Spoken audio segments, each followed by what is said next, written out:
just as World War I was beginning in August of 1914. The Ottoman Empire had not as yet taken sides, but there were many factors that were already pushing them along the sides or having them lean towards the Central Powers. First of all, there was no love between them and the Russian Empire. On top of that, they already had close relations with the Germans. And on top of that, in August of 1914, they saw the Germans were able to roll through Belgium as they were executing on the first few stages of the Schlieffen Plan. So that was enough to convince the Turks that, hey, maybe we should join the war on the side of the Central Powers. And to kind of their first engagement in that war was to start to bombard Russian ports in the Black Sea, which they did in late October of 1914. They made bombardments there, which essentially was the trigger, or was their kind of their way of saying, hey, we're in this war on the side of the Central Powers. A few days later, in early November, you have war officially declared from the Entente against the Ottoman Empire. So while all of this was happening, you now have the Ottomans officially part of the Central Powers as we enter into November 1914.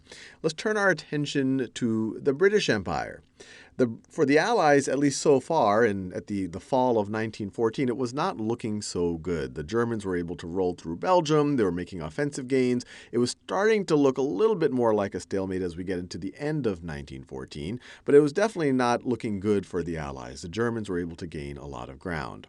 And there were forces within the British military that were in favor of using their naval power to open up another front. And in particular, the other front that they wanted to open up was with the Ottomans. They were eager in order to capture the Dardanelles, and you can't see it that well in this diagram. We'll zoom in on it in a second. The Dardanelles is this strait right over here that connects the Aegean Sea with the Sea of Marmara.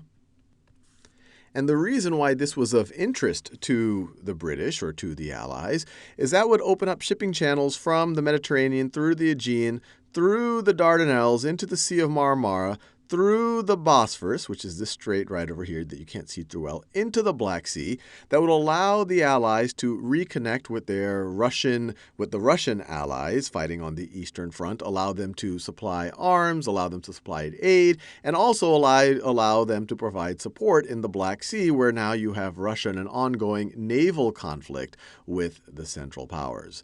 And the strongest proponent of the strategy of opening up this new naval front was Winston Churchill, who I'm sure you might have heard of. He's a prominent figure in World War II. In World War II, he is the Prime Minister of the United Kingdom. But at this point, he's just the first, I shouldn't just say just, it's still a very high position. He's the first Lord of the Admiralty. And if you're an American, it's like the equivalent of the Secretary of the Navy. And he was really in favor of trying to capture the straits, the Turkish straits, the Dardanelles, the Sea of Marmara, and the Bosphorus, so that they could connect with the Russians, so they could connect and arm the Russians in the Black Sea.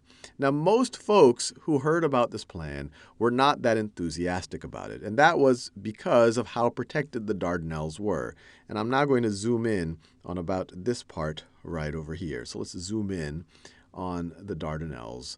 And this right over here is a zoomed-in version of the Dardanelles. This is a little bit more zoomed out. This is the Dardanelles right over here. This right over here is the Gallipoli Peninsula. This is the Gallipoli Peninsula zoomed in a little bit. And then you have here, you don't see it that well on this map, but on this map right over here, you have the Sea of Marmara. And these maps, these old maps, are actually quite fascinating because they show you why a purely naval offensive here was not that good of an idea. These red lines that you see that are numbered, you see literally number 1, number 2, number 3. The legend here tells you that those are belts of mines, and they tell you exactly how many mines are in those belts.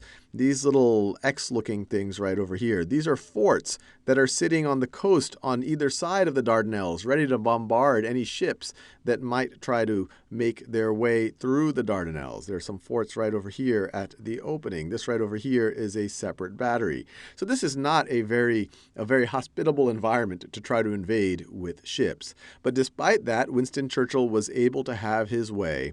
And so in 1915, February 1915, you have an Allied naval offensive that tries to capture the Dardanelles. Now, based on all of the foreshadowing that I've just given you, you might imagine that this offensive was not that successful. In fact, it was a bit of a disaster. And in fact, it was not successful. But the Allies were not ready, and Winston Churchill was not ready to give up just yet. They recognized, okay, just doing it purely on a naval basis did not work. We need to have ground forces as well that can maybe help capture some of the high ground on either side of the Dardanelles, maybe capture some key strategic positions from which they can start to take out some of these forts and some of these batteries, and that'll give us the protection, give the Allies the protection in order to be able to make their way and take control of the Dardanelles, followed by the Sea of Marmara and the Bosphorus. So in March was by the time that they kind of recognized that the naval operation was going to fail.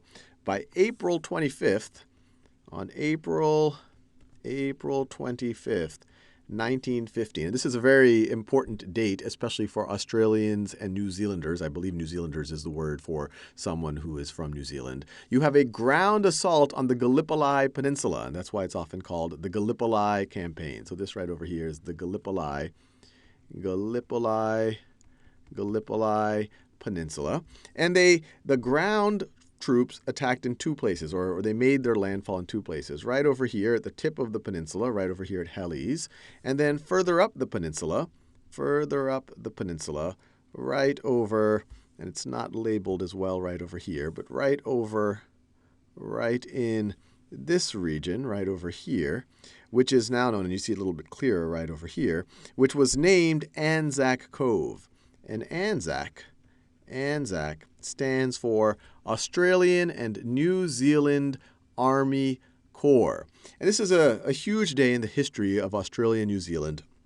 They were new dominions. They were formerly part of the British Empire. They were starting to exert a little bit more independence. They were the major force, as you can imagine, right here at Anzac Cove. And even though that this was a huge debacle for the Allies, it's an important day in the military history of these countries, and it's a day of remembrance. And that's why April 25th is called Anzac Day in Austria and New Zealand, to commemorate this battle, this campaign, but also other military battles and victories that may have happened. As kind of the equivalent of their Veterans Day.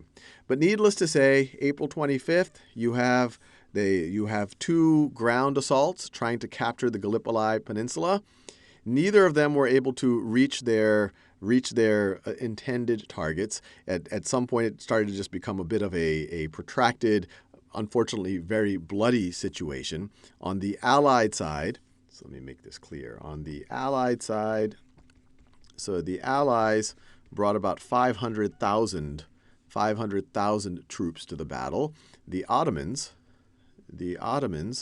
brought, the estimates I've seen are in excess of 300,000 troops. They already were able to control a lot of the forts and the high ground, so they had the strategic advantage. The Allies had 250,000 casualties. This includes deaths and wounded. The Ottomans, the estimates I've seen, is about 200,000 casualties. You have about 50,000 dead, so 50,000 of the 250,000 of the Allied casualties were dead. The Ottomans, the estimates I've seen, have about 60,000 dead.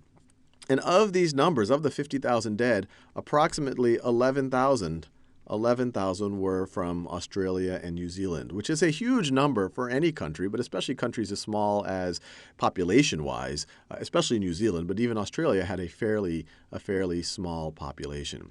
So as we start exiting 1915, it becomes clear that this is a huge debacle for the Allies. They have to retreat. And the only somewhat silver lining on this whole thing for the Allies was that the retreat was able to be done in a fairly efficient way. So the Gallipoli Campaign, huge disaster for the Allies. Winston Churchill resigns his post in disgrace. He obviously is able to make a comeback later on because he's prime minister during World War II.